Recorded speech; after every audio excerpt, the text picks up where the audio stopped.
শিক্ষাৰ্থীসকল মই তোমালোকক আজি অনুশীলনী 7A ৰ 3 নম্বৰ প্ৰশ্নৰ পৰা আৰম্ভ কৰি কেইটামান প্ৰশ্ন উত্তৰ কৰি দিবলৈ ওলাইছোঁ।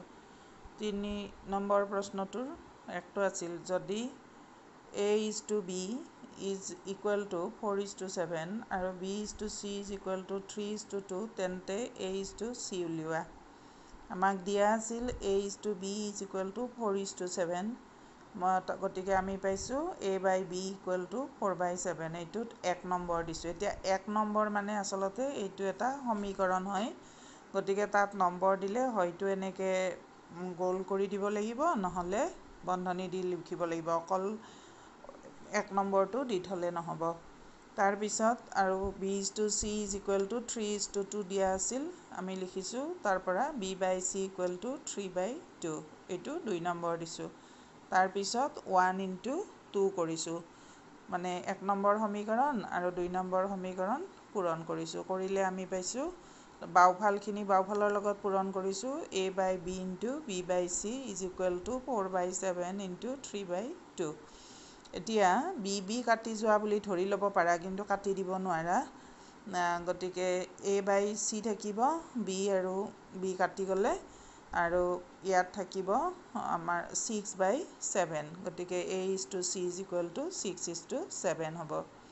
2 নম্বৰ অংকটোত আছিল যদি A:B = 5:6 আৰু যদি A:B = 5:6 আৰু B:C = 9:11 তেন্তে A:B:C উলিওৱা। ইয়াতো আগৰ দৰে A:B = 5:6 তাৰ পৰা পাইছোঁ A/B = 5/6। একেদৰে B:C = 9:11 তাৰ পৰা পাইছোঁ B/C = 9/11।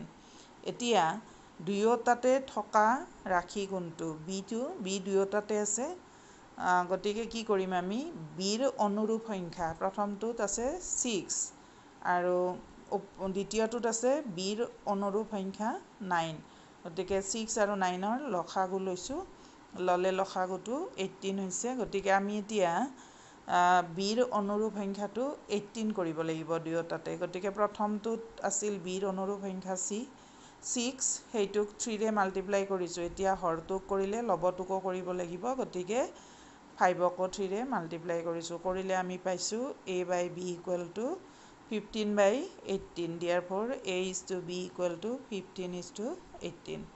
একেদৰে B:C = 9:11 আছিলে, গতিকে তাৰ পৰা পাইছোঁ B/C = 9/11, গতিকে Bৰ অনুৰূপ ৰাশি 9 আছিলে, এইটো 18 কৰিব লাগিব, গতিকে 2ৰে মাল্টিপ্লাই কৰিছোঁ আৰু কৰিলে আমি পাইছোঁ B/C = 18/22, গতিকে B:C = 18:22।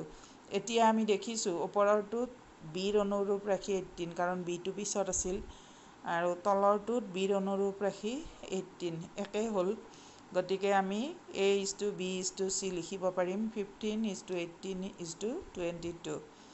তাৰপিছত 4 নম্বৰ অংকটো আছে দুটা ৰাশিৰ অনুপাত 4:7, প্ৰথম ৰাশিটো 16 হ'লে দ্বিতীয় ৰাশিটো উলিওৱা। এতিয়া আমাক দিয়া আছে, যেতিয়া আমাক এনেকৈ অনুপাত দিয়া থাকিব, ইয়াত দিয়া আছে দুটা ৰাশিৰ অনুপাত 4:7, গতিকে আমি কি কৰিম সেই অনুপাতত থকা ৰাশি দুটাৰ প্ৰত্যেকৰে লগত এটা একে চলক ৰাশি ধৰি ল'ম। গতিকে আমি ধৰি লৈছোঁ দুটা ৰাশিৰ অনুপাত 4:7 আছিল, গতিকে ৰাশি দুটা ক্ৰমে 4x আৰু 7x। এতিয়া প্ৰথম ৰাশিটো 16 দিয়া আছে প্ৰশ্নত, তাৰমানে প্ৰশ্নমতে 4x = 16, প্ৰথম ৰাশি 4x ধৰিছোঁ। এতিয়া xৰ লগত 4টো পূৰণ হৈ আছে, গতিকে সোঁফালে আহিলে সমান চিনৰ সেইটো হৰণ হৈ যাব, গতিকে x = হ'ব 16/4, implies x = আমি 4 পাইছোঁ। গতিকে দ্বিতীয় ৰাশিটো আছিল আমাৰ 7x, গতিকে xৰ ঠাইত 4 লিখিলে 7 × 4 = 28 হৈছে। তাৰপিছৰ অংকটো আছে দুটা ৰাশিৰ অনুপাত 4:5, যদি ৰাশি দুটাৰ যোগফল 180 হয় তেন্তে ৰাশি দুটা নিৰ্ণয় কৰা। আগৰটোৰ দৰে আমি অনুপাতটো আমাক দিয়া আছিল 4:5 বুলি, গতিকে আমি ধৰি লৈছোঁ, ধৰা হ'ল ৰাশি দুটা ক্ৰমে 4x আৰু 5x। এতিয়া আমাক দিয়া আছে ৰাশি দুটাৰ যোগফল 180, গতিকে প্ৰশ্নমতে 4x + 5x = 180। এতিয়া এইটো বীজগণিতীয় ৰাশিত ক্লাছ 6ত তোমালোকে যোগ কৰিবলৈ পাইছিলা, এনেকৈ যোগ কৰিছিলা। তথাপি মই আকৌ এবাৰ কৈ দিছোঁ যে 4x মানে 4টা x বুলি ভাবিব পাৰা, প্লাছ 5x মানে 5টা x, গতিকে কি হ'ল 4টা আৰু 5টা লগ লাগি 9টা x হ'ল। 9x = 180। এতিয়া 9টো xৰ লগত মাল্টিপ্লাই হৈ আছে বাওঁফালে, সোঁফালে আহিলে ডিভিজন হৈ যাব, গতিকে হৰণ হৈ যাব। গতিকে x = 180 / 9 ইমপ্লাইজ x = 20। এতেকে ৰাশি দুটা হ'ব। ৰাশি দুটা আছিল 4x এতিয়া আৰু 5x, গতিকে এতিয়া আমি xৰ ঠাইত 20 পাতিলে ৰাশি দুটা হ'ব 4 × 20 = 80 আৰু 5 × 20 = 100। তাৰপিছত 4 নম্বৰৰ আকৌ 2 নম্বৰ প্ৰশ্নটো আমাৰ কি দিয়া আছে যে a:b = 11:20। যদি b = 80 তেন্তে a = কিমান? আমাক দিয়া আছে a:b = 11:20, গতিকে আমি পালোঁ a/b = 11/20। এতিয়া bৰ মানটো 80 দিয়া আছে, আমি লিখি দিছোঁ a/80 = 11/20। এইটো এতিয়া এনেকৈ ক্ৰছ পূৰণ কৰে যে aৰ লগত এনেকৈ ক্ৰছ কৰিলে a × 20, গতিকে 20a, কাৰণ সংখ্যাটো সদায় চলক ৰাশিৰ বাওঁফালে লিখিবা, = এইটো হ'ব 80 × 11, গতিকে 11 × 80। এতিয়া এৰ মানটো পাইছোঁ আমি ইয়াত কিমান পাইছোঁ, এৰ মানটো 44, গতিকে আমি এনেকৈ এৰ মানটো উলিয়ালোঁ। তাৰপিছত 5 নম্বৰৰ অংকটো আছিল শিখৰ আৰু ৰাজেনৰ মাজত 2800 টকা 3:4 অনুপাতত ভগোৱা। অনুপাতটো 3:4 আছে আৰু মুঠ টকা আছে 2800, গতিকে আমি ধৰি ল'ম, ধৰা হ'ল শিখৰৰ টকাৰ পৰিমাণ 3x টকা আৰু ৰাজেনৰ টকাৰ পৰিমাণ 4x টকা। এককবিলাক ইয়াত ধৰি লওঁতে লিখিব লাগিব, তেতিয়া আৰু সমীকৰণত একক লিখিব নালাগে। গতিকে আমাৰ মুঠ টকা আছিল 2800, গতিকে ৰাজেনৰ টকা 3x প্লাছ শিখৰৰ টকা সমান 3x আৰু ৰাজেনৰ টকা 4x, গতিকে 3x + 4x = 2800।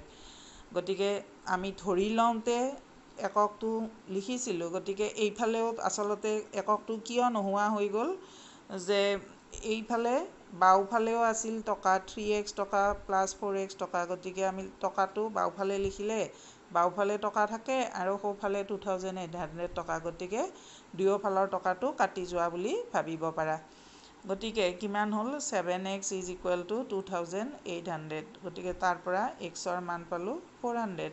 এতেকে শিখৰৰ টকাৰ পৰিমাণ হ'ব 3 × 400 টকা, কাৰণ 3x আছিল, সমান 1200। আমি পালোঁ শিখৰৰ টকাৰ পৰিমাণ 1200 আৰু ৰাজেনৰ টকাৰ পৰিমাণ 4 × 400 = 1600। তাৰপিছৰ 6 নম্বৰ প্ৰশ্নটো তোমালোকে নিজে কৰিবা।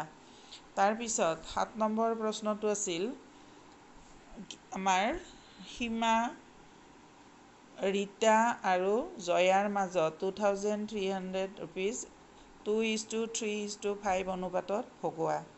আগৰটোৰ দৰে একে, মাত্ৰ ইয়াত 3টা আছে, গতিকে আমি ধৰি ল'লোঁ, ধৰা হ'ল সীমা, ৰীতা আৰু জয়াৰ টকাৰ পৰিমাণ ক্ৰমে 2x টকা, 3x টকা আৰু 5x টকা। প্ৰশ্নমতে 2x + 3x + 5x = 2300, ইয়াত টকাটো লিখিব নালাগে, তাৰ ভুলতে লিখা গৈছে, এইটো লিখিব নালাগে, কাৰণ দুয়োফালে টকাটো কাটি যাব, গতিকে তোমালোকে নিলিখিবা। গতিকে গোটেইকেইটা যোগ কৰিলে 2x + 3x + 5x মানে 10x হ'ল, = 2300, টকাটো নিলিখিবা, ইমপ্লাইজ x = 2300/10, টকাটো নালাগে। implies x equal to 230 এতেকে সীতাৰ টকাৰ পৰিমাণ 2 into 230 is equal to 460 টকা ৰীতাৰ টকাৰ পৰিমাণ 3 into 230 টকা is equal to 630 টকা 690 আৰু জয়াৰ টকাৰ পৰিমাণ 5 into 230 is equal to 1150 টকা তাৰ পিছত 8 নম্বৰ অংকটো আছে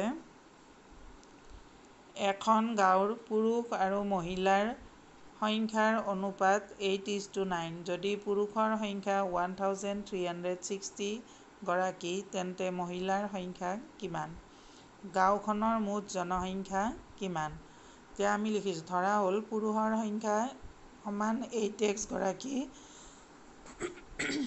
আৰু মহিলাৰ সংখ্যা সমান 9x গৰাকী আমাক দিয়া আছিল পুৰুষৰ সংখ্যা 1360 দে প্ৰশ্ন মতে 8x পুৰুষৰ সংখ্যা 8x equal to 1360 ইয়াত x ৰ মান পাইছো 170 এতেকে মহিলাৰ সংখ্যা 9 into 170 গৰাকী is equal to 1530 গৰাকী এতেকে গাঁওখনৰ মুঠ জনসংখ্যা মানে পুৰুষ আৰু মহিলা দুইটা যোগ কৰিব লাগিব যে পুৰুষৰ সংখ্যা আছিল 1360 মহিলা পালো আমি 1530 দুইটা যোগ কৰিছো গতিকে আমি পালো 2890 গৰাকী তাৰ পিছত 9 নম্বৰ অংকটো তলৰ অনুপাতবোৰৰ কোনটো ডাঙৰ প্ৰথমটো আছে 6:7 আৰু দ্বিতীয়টো 8:9 আৰু 2 নম্বৰ অংকটো 11:15 আৰু 8:12 মই একটো কৰিছো 6:7 is equal to 6/7 আৰু 8:9 equal to 8/9 এতিয়া এই ভগ্নাংশ দুটাৰ অৰ্থাৎ 6/7 আৰু 8/9 ৰ হৰ দুটা একে কৰিব লাগিব গতিকে আমি কি কৰিব লাগিব 7 আৰু 9 ৰ লসাগু উলিয়াব লাগিব 7 আৰু 9 ৰ লসাগু 63 মানে দুয়োটাৰ পূৰণফল কাৰণ দুয়োটা পৰস্পৰ মৌলিক সংখ্যা গতিকে এতিয়া 6/9 ৰ হৰটো 63 কৰিবলৈ 7ক 9 ৰে মাল্টিপ্লাই কৰিছো গতিকে লবকো কৰিছো কৰিলে আমি পাইছো 54/63 একেদৰে 8/9 ৰ হৰটো 63 কৰিবলৈ 9ক 7 ৰে মাল্টিপ্লাই কৰিছো সো লবকো কৰিছো গতিকে আমি পাইছো 56/63 এতিয়া হৰ দুটা একে হ'ল মানে ভগ্নাংশ দুটা সদৃশ হৈ গ'ল গতিকে লব যেটো ডাঙৰ হেইটোৱে ডাঙৰ হ'ব গতিকে লব আছে 54 আৰু 56 গতিকে 56 টো ডাঙৰ গতিকে 56/63 ৰ অনুৰূপ অনুপাত 8:9 অনুপাতটো ডাঙৰ হ'ব একেদৰে তোমালোকে 9 ৰ 2 নম্বৰ অংকটো কৰিবা আৰু পিছৰখিনি মই কৰি দিম ধন্যবাদ